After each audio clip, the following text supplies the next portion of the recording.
राम राम मंडळी, कलम 302 ब्लॉग या आपल्या मराठी चॅनलमध्ये आपलं स्वागत आहे.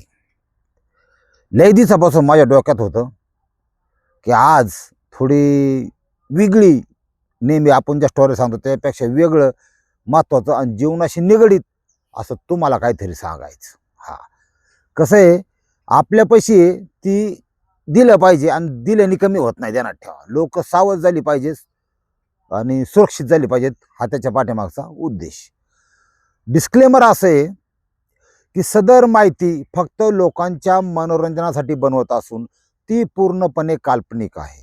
याचा वास्तवाशी, जीवित अथवा मृत व्यक्तीशी कुठलाही संबंध नाही. तसा तो असल्यास निव्वळ योगायोग समजावा. आज मला तुम्हाला माहिती द्यायची. आपण आता समाजात वावरत असताना तुम्हाला सांगतो, मी तुम्हाला विषय काय ते तुम्हाला कळन. जगत असताना आपल्याला मुलं असतील, त्यांना पालक असतात, काही पालक असतील, तुम्हाला असं बघायला मिळतं, आमका तमका मजगरी चांगले बा, पण दारूच्या मरणाचा आहारी गेला अचानक. चांगला माणूस होता राव, पगार होता, पाणी होतं, व्यवस्थित शेती करत होता, ती पार फेल झाला. बऱ्याच वेळा असं बघायला मिळतं की मुलगा होता पण लय बिघडला, आमुष्य पौर्णिमेला बांधणं होत्यात, घरात वाद सगळा. ते काहींचं तर घरातली 2-2, 3-3 माणसं डायरेक्ट मरण पावतात. कारण काय असतं, अपघात झाला, अटॅक आला, कावीळ झाली, काही कारण असतं, फाशी घेतली, पण विभं चालू असतं. एक ना 2 माणसं घरात शिल्लक राहतात फक्त. ह्या आतल्या दुनियेत काय नेमका विषय असतो, कसा असतो, तुम्हाला मी काटून सांगतो. आपण चालता बोलता लोकांचं कानावर येतं आपल्याला की अमक्या तमक्यावर करणी केली, अमक्या तमक्यावर मूठ मारली, अमक्या तमक्यावर वशीकरण केलं. ही जी दुनिया ही फार विचित्र आहे. ह्याच्यात अशा काही गोष्टी आहेत की अनाकलनीय. कारण आपण एक तर त्या वाटेला जात नाही, आपण असतो विज्ञानवादी माणसं, आणि असा काही प्रकार असतो ह्याच्याच आपला विश्वास नसतो. सगळ्यात महत्वाचं, आज तुम्हाला माहिती देणार आहे इंद्रजाल म्हणजे काय याच्याविषयी. आता आपले सबस्क्रायबर एक आहे, खतरनाक गडी आहे, त्यांनी ती थोडेसे आत्मसात केल्यामुळे त्यांनी माझ्या मागे रटास लावला की ही माहिती लोकांपर्यंत अजून नाही, तुम्ही द्या. ठीक आहे, मला प्रयत्न करू आपण. इंद्रजाल ही तंत्र साधना, ध्यानात ठेवा. इंद्र म्हणजे देवांचा राजा इंद्र, माहिती आहे ना, त्या इंद्राशी संबंधित जी, आणि जाल म्हणजे जाळ किंवा ती, असं लक्षात, त्याचं नावच इंद्रजाल.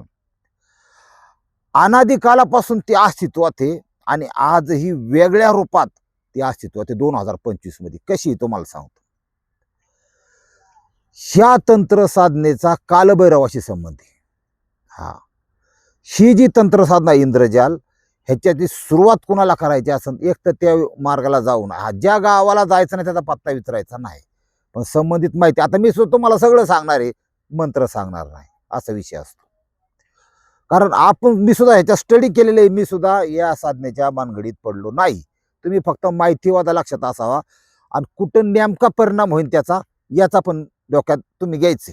तुम्हाला मी न बोलता बऱ्याच गोष्टी कळल्या पाहिजेत. हा, तुमच्या सद्विवेक बुद्धीवर आणि ज्ञानावर माझा विश्वास आहे. सगळ्यात महत्वाचं असतं, ज्यांना ही साधना करायची त्या व्यक्तीला गुरु करणं आवश्यक आहे. पहिला पॉइंट, गुरुशिवाय ज्ञान नाही, गुरुशिवाय पुढं काही होत नाही, ते गरजेचं आहे. ह्याच्यातून काय साध्य होऊ शकतं, आता त्या 3 क्रिया ज्या आहेत त्याच्यातली एक क्रिया साध्य होऊ शकत नाही, पण 2 होत्यात आत्ताच्या कलियुगात. ती जी साध्य होऊ शकत नाही, तरी क्रिया म्हणजे गुप्त होणे किंवा आपण दुसऱ्याला न दिसणे, हे फक्त होत नाही, पण 2 क्रिया होतात. माणसाला भ्रमिष्ट करणे, वेडे करणे, हे होऊ शकतं. चांगला माणूस वेडा करता येऊ शकतो. भ्रमिष्ट करणे म्हणजे दिसतंय पण ते असत नाही असं त्याला वाटणं. लक्षात घ्या काही गोष्टी. आता त्या तामिनी घाटात अपघात घडला, माहिती आहे का तुम्हाला? थार 5-6 जण सोन्यासारखी पोरं गेली. तुम्हाला रस्ता दिसतो, त्या रस्त्याने ड्रायव्हर गाडी घेतो, पण तिथं रस्ता नसतो. तिथं साईड म्हणजे साईड पट्टी असते, रस्ता दुसरीकडूनच असतो. दृष्टीभेद, भ्रमिष्ट करणे, अशा सुद्धा क्रिया होत्यात. दुसऱ्याला, शत्रूला पराजित करण्यासाठी याचा आवश्यक नाही. आज अशी परिस्थिती आहे, प्रत्येक माणसाला शत्रू आहे बरं का. तुम्हाला खरं सांगतो, मी माझा आवाज बसलाय लोकांशी बोलून बोलून, इतकं फोन चालू आहे सध्या. हा, लोक काय थांबत नाही तुम्हाला सांगतो. आणि एवढं धाडस कुठल्या युट्यूबरनी करून दाखवा, कुठल्याही. त्यामुळंच लोकांनी मला जे नाव दिलं समाज प्रबोधन, ते 5% काय ना खरं असलं पाहिजे का नाही. आवाज बसला पण लोकांचे फोन उचलतो. लय त्रास झाला तर फोन बंद करून तास 2 तास झोपतो बा. पण आवाजाचा प्रॉब्लेमच झालाय बोलून बोलून. जाऊ द्या. शत्रू प्रत्येकालाही शत्रूला पराजित करण्यासाठी ह्याचा वापर केला जातो. आणि शत्रू लय लांबचा नसतो. कोणतरी मित्र, कोणते नातेवाईक तुमचं कर्तृत्व न दाखवणारे, एखादं तुमचं वाटोळं झालं पाहिजे असे चितणारे लोक या समाजात 100% प्रत्येकाला आहेत. ह्याचं जे फायदे आहेत, हे जर सिद्धी आत्मसात केली, इंद्रजाल त्यांनी सक्सेस केलं, जेव्हा त्याच्यात यशस्वी झाला साधनेद्वारे, तर त्याचं जे फायदे आहेत ते तुम्हाला सांगतो. ही जर वाईट माणसाच्या हातात गेली तर ते वाईटच करणार. वाईट काही चांगलं करू शकत नाही. हा, विनाश करून टाकणार, तेव्हा स्वतःचाही होणार, त्याबद्दल वाद नाही. पण ही जर एखाद्या देवगुणी माणसाच्या हातात गेली तर ते सामर्थ्य सांभाळायला तो तेवढा केपेबल असला पाहिजे. मी सुद्धा नाही, तुम्हाला खरं सांगतो. म्हणून तुम्ही दाद लागलो नाही त्याच्या. पण आहे ते तुमच्याविषयी, तुमच्यापर्यंत ते पोचलं पाहिजे. हे असाध्य ते साध्य करण्याची क्षमता आहे. आता बरीच IAS IPS होण्यासाठी मरणाची पोरं आदाबतात, तुम्हाला सांगतो. मला कुठतरी वाटतं आध्यात्मिकतेची जोड असली पाहिजे. स्वामी समर्थांचा फोटो लावा, काय तुमचं मन एकाग्र राहीन, चित्त एकाग्र राहीन. मी देतो ते स्तोत्र असेल, हजारो लोकांनी स्तोत्र घेतलंय, अनेकांना इथून परिणाम आहे, तुम्हाला सांगतो. इथून इथं राहून पुण्यातले व्यापारी आहेत, सुवर्णपेढी म्हणजे सोन्याची दुकान आहेत त्यांची, गुवाहाटी आणि अजून काय ओरिसा या ठिकाणी 2 दुकानं तिकडची बंद पडली. लय टेन्शनमध्ये गडी, कर्ज झालं. ते तर बागलामुखीला गेले बी नाही. त्यांनी फक्त हे केलं की देवी मी तुझ्याकडे येतो, मला या संकटातून वाचव. कसं झालं काय झालं माहित नाही, फक्त त्यांना एक लोन उपलब्ध झालं, केलं गेलं त्यांच्याकडून. आणि दुकानाला मारण्याची त्यांना मला दोन्ही दुकानाची नावं बदल भाव आपण सांगून टाकलं. ते गोल्डन आणि फिल्डन ते मातीत जाऊन दे तिकडं. बागलामुखीची 3 नावं आहेत आज. एक आहे भगवती, त्यांना ठेवा, आणि दुसरं आहे पितांबरी.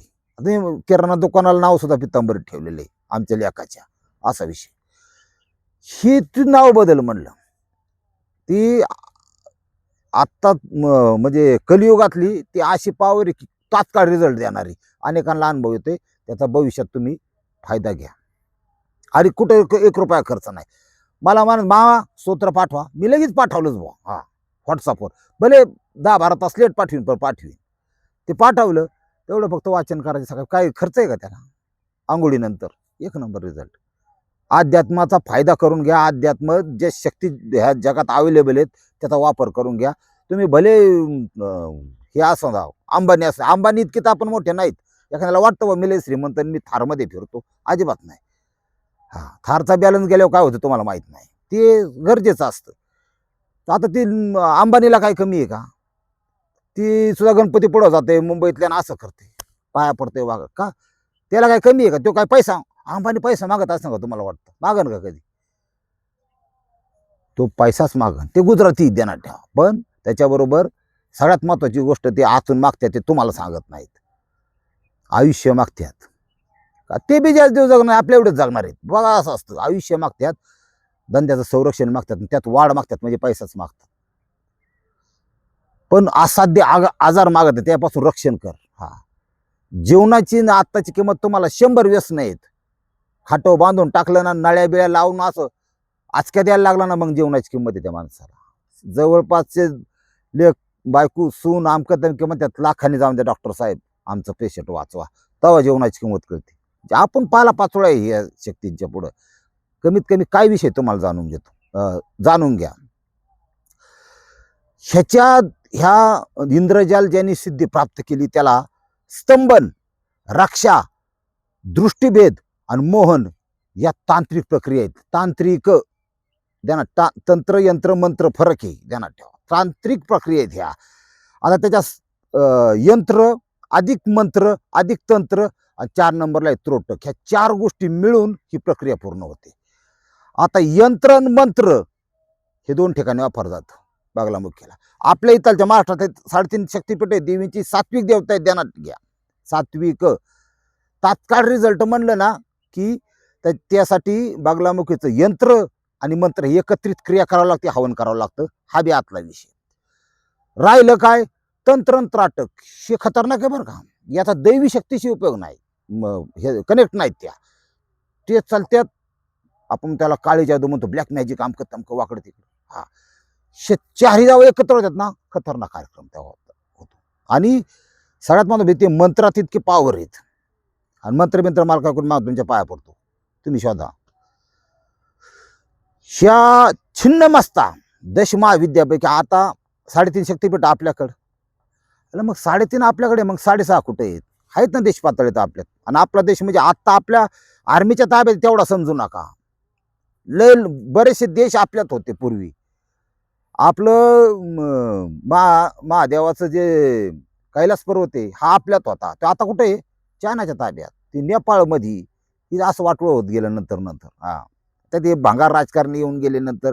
स्वातंत्र्य मिळायला सुद्धा काही चांगली लोक नाही भेटली देशाला, लय जमीन गेली हो आपली. ही चौकोनी क्रिया आहे ना, ही एकत्रित करायची असन तर ही सिद्धी, हे इंद्रजाल, ही तंत्र साधना करावी लागते. इथपर्यंत तुमच्या डोक्यात आलंय. छिन्नमस्ता आपली बगलामुखी कशी अष्टमाविधी 8 क्रमांकला आहे, छिन्नमस्ता 7 क्रमांकावी ध्यानात ठेवा. देवीचे पण तिथं हे 4ही चलतं. त्याच्यात लय खोलात आपण जायला नको. ही छिन्नमस्तेची, छिन्नमस्ता म्हणजे तिच्या हातातच कापलेलं मुंडकं आहे आणि ह्या हातात कोयता येत असला, असा विषय ते देवीचा. बघा आपले ते सनातन हिंदूमध्ये ते किती असं, लोकांना स्कंद पुराण माहीत नाही, गरुड पुराण माहीत नाही, लोकांना काहीच आतलं कळत नाही. त्याचा स्टडी केला ना की काही गोष्टी उलगडतात. बऱ्याचशा लोकांना मला त्यातला अगदी प्रणाम करून सांगतो की लोकांना काय लोकांना लय आतली माहिती असते, मुलांना माहिती तर पण फार थोडे आहेत. बाकीचे सगळे आज मिया खलिफानी कुठला नवीन काय टाकलं व्हिडिओ त्याच्या वाचत्यात भाऊ. हे हे असंच आहे, चलू द्या. आता बघा, ज्या वस्तू या तंत्र साधनेसाठी वापरल्या जातात टोटल ब्लॅक कलरच्या आहेत, काळ्या कलरच्या आहेत, हे लक्षात घ्या. प्रत्येक आपण अन्नात काही वस्तू खातोय, आपण वापरतो, पण आपल्याला त्याच्या पाठीमागचं माहीत नसतं काय. सगळ्यात महत्वाचं म्हणजे काळी हळद. काळी हळद झाली की काळं तीळ, त्याचा चौकोन केला जातो. खाली वस्त्र सुद्धा बसायला ती साधण्याच्या वेळेस काळच असतं. शक्यतो रग किंवा आपण त्याला मेंढ्याच्या केसांचं नाही ते बनवतात गुंगडी, काळ्या कलरची तशी असते. आता ही जी साधना ही रात्री 8 ते 11 वाजेपर्यंत, कारण यक्षिणी आणि भैरव ह्यांचं तो काळ येतो संध्याकाळी 8 ते 11. याच्यासाठी अजून एक वस्तू वापरली जाते. तोंड मात्र दक्षिणेकडे. आपल्याला चिता रस्त्याने कुठं रस्त्यात माहिती आहे का, ती माहीतच नाही आपल्याला. तोंड हे दक्षिणेकडे असतं, ध्यानात ठेवा. विसावा दिला जातो आणि विसाव्यानंतर तोंड फिरवलं जातं. आधी तोंड उत्तरेला असतं, खाली ठेवतात आणि विसावा घेतल्यानंतर परत आपली अस्थी उच्चारल्यानंतर, मृतदेह उच्चारल्यानंतर ते तोंड फिरवलं जातं आणि मग ते दक्षिणेला होतं. की दक्षिणेला का होतं की हे लोक जो तू जागला ते बघून घे, तुझा इथला प्रवास संपला, तुझं इथलं कार्य संपलं आणि तुझं इथलं कर्म संपलं. बरे चांगलं असन वाईट असन. बरे त्यामुळे मी म्हणतो की माझं हे लोकांना म्हणतात तुम्ही ते कोणाच्या संपर्कात काय ते नेते, मला त्यांचे नावच सांगतो. त्यांच्या डोक्यात एकचे गोरगरिबाचं खायचं काय रे, खरं नाही. वाटलो होईन रे वाटलो यांचं. हे सर्वसामान्याचं जे पैसे लोबाट्यात करोडपाने आल्या ना, यांना कळत नाही तुम्हाला सांगतो. आणि यांना विलय डुकी नाही तुम्हाला सांगतो. यांच्या हाताखाली पी येत ते चालवतात सगळं, काय केस कळत नाही यांना. जाऊन द्या मरत्या. आता ते दक्षिणेकडेच तोंड करून ती साधना केली जाते, का तिकडूनच ते आगमन होतं ठाई विशिष्ट शक्तींचं, भैरवाचं. यक्षिणी 8 ते 11 या वेळेत ती साधना केली जाते. 10,000 एका बैठकीत 10,000 मंत्रांचा जप लागतो महाराज, सोपं नाही. लय दिवस वाट बघावं लागत नाही, 11 दिवसात त्याला ते जाणवतं.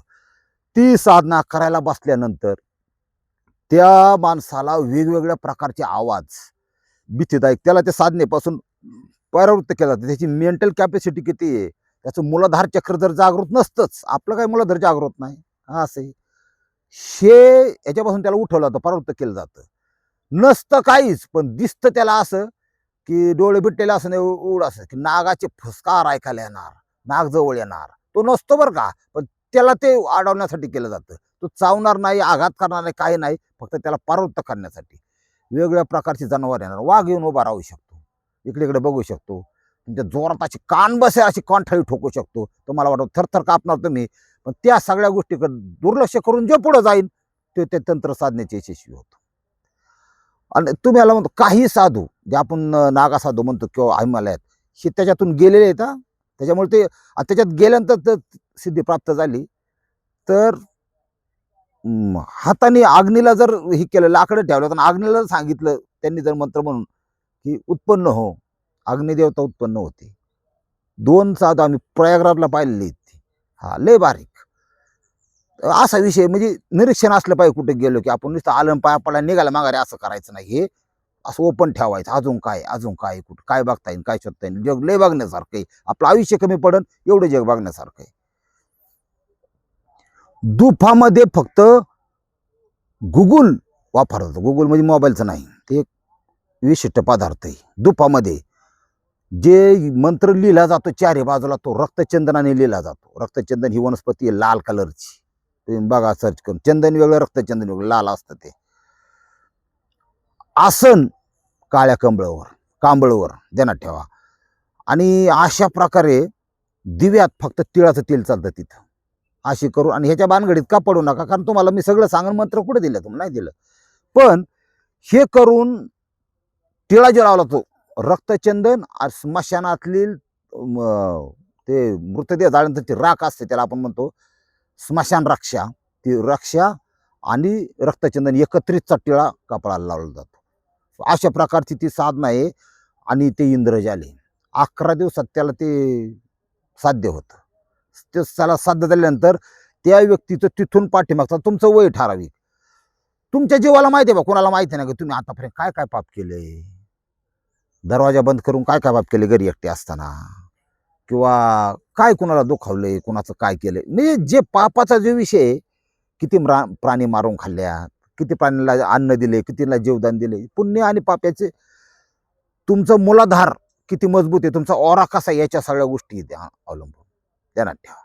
ज्याच्या पुण्याचं पहाड जर जड आहे ना, त्या माणसाला भीती कमी, तो धाडस करू शकतो किती त्रास झाला तरी. ज्याचं पाप जे असते ना, तो डोकंच लावणार नाही, नको. कारण तिथं स्वतः नष्ट होण्याची भीती सर्वात जास्त आहे.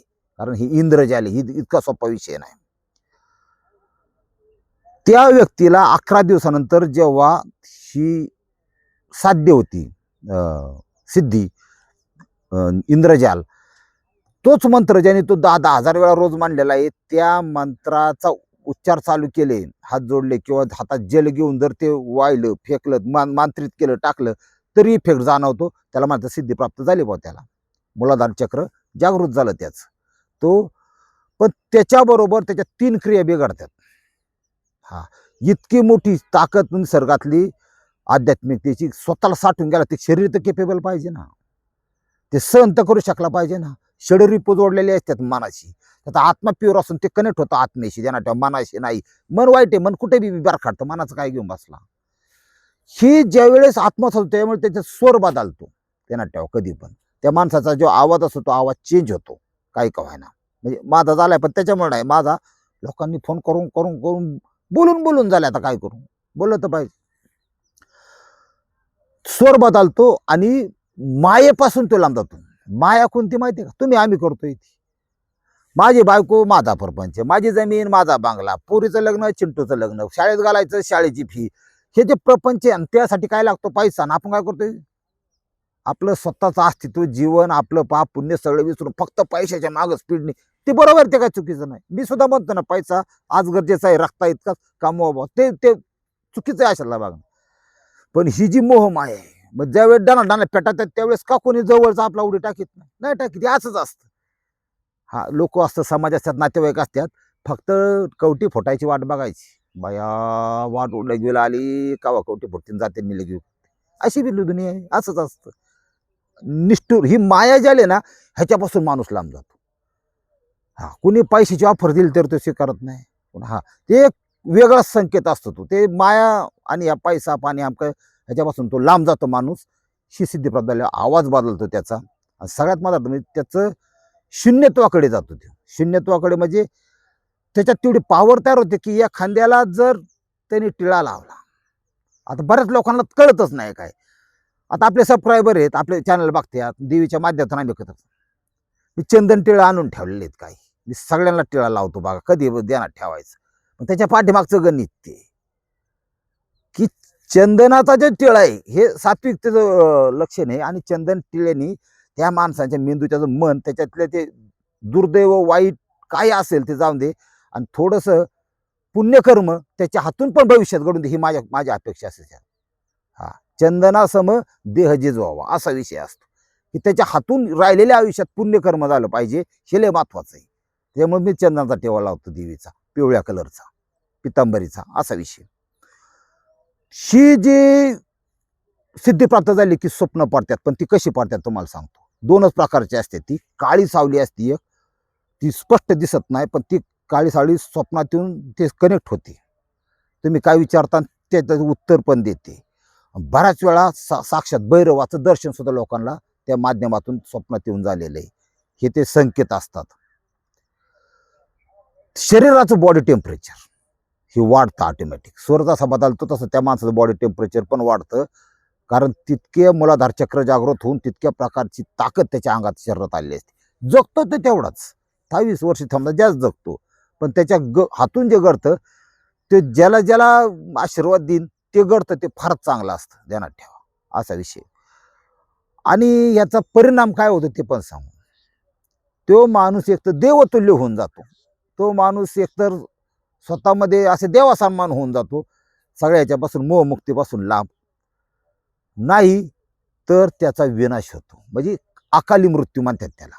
तो माणूस मृत्यू पावतो, आणि जगात मरण कुणालाही नको आहे. म्हणून डायरेक्ट मरणाकडे जायचं असेल तर इंद्रजाल वाचायचं असा उद्देश आहे. इतकं खतरनाक आहे, त्याच्यामुळं ह्या इंद्रजालच्या नादाला हा लोक लागत नाहीत. ज्याला लागायचंय तो तितका कॅपेबल असला पाहिजे. मंत्र मला माहीत आहेत, पण मंत्र मुद्दाम दिले नाहीत आणि देणारही नाही, कारण तुमचं मरण मला नको आहे. सगळ्यात बेस्ट तुम्हाला शेवट सांगतो, तुमचं फक्त कर्म जरी सुधारलं ना. आता बरेच जण माझ्याकडे मामा ती माझ जोडीदार आम्ही दोघं जण आलतो आणि बागलामुखीचं हवन केलं, सगळं केलं, त्याला लय फरक पडला, त्याचं लगेच काम मिळलं. आता माझ्याकडे एक काल मी एक फेसबुकला पोस्ट फार सुंदर टाकली बघा. 22,000 रुपये पगाराचा मुलगा मला भेटायला आलता काल बागलामुखीला, आत्ता चाललाय तो. 22,000 येताच त्याला फोन आला, साहेब त्याच्या मालकाचा, कंपनीच्या डिस्ट्रीब्युटर असतं त्यांचं, नोकरी आपली कंपनी आहे काहीतरी. डायरेक्ट एका नवीन युनिटची मॅनेजर पदाची जबाबदारी त्याच्या दिली. केला पोरगा 35,000. त्याला म्हणलं आता हा जो 25-26ला दिवाळीत लग्न कर म्हणलं, तेव्हा स्टेबल होशील थोडा, असं. म्हणजे मला फोन करतायत की मला फरक काहीच पडला नाही आणि त्याला पडला. कुठंतरी आपली कर्म, आता मी काय तुम्हाला नाव ठेवू का मग, पण कर्म पण चेक करायचे. त्याला माहित असतं आपलं पुण्य काय पाप काय. पुण्याचं पारडं थोडं जडच पाहिजे बा. भाकर खायला बसले ना, दारात कुत्रं आलं तर आपण चतकुर भाकर टाकणारे लोक आहे. मग काय हरकत आहे एखाद्या चतकुर भाकणं पात्र्यावर टाकली तर कावळं खात्या. रस्त्यावर पडलेलं कुत्र्या मांजराचं पिलून उचलून बाजूला ठेवलं त्यात पुण्य. हा, तुम्ही मग हुकवून जाता, तू कोणाला वाटत नाही त्याच्या अंगावून घालावं, पण तुम्ही हुकावलं मागचं हुकवेलच असं नाही, कधी दिसेलच असं नाही, चिरडून त्याचा मृत्यू हे अशा प्रकारची. आणि जगातलं सगळ्यात मोठं दान आहे ना, हे अन्नदान आहे, ध्यानात ठेवा. अन्न दान आणि त्याचा आत्मा तृप्त करणं, पहिले प्राणी पक्षी माणूस काही असू दे, त्याचं अन्नदान हे सगळ्यात मोठं आहे. त्यामुळे कुठं जर अन्नदान असेल ना तर आपले 100-50 तिथे 100% ते ह्या मताचं मी. इंद्रजाल बद्दल माहिती द्यायची होती, बरेच दिवसात मला डोक्यात होतं, पण आज तुम्हाला दिली. भविष्यात असून जे आगाध अशा प्रकारच्या काही गोष्टी आहेत तुमच्यापर्यंत पोहोचवण्याचा आपला नक्कीच प्रयत्न राहील. जय मा बागलामुखी, रामकृष्ण हरी माऊली.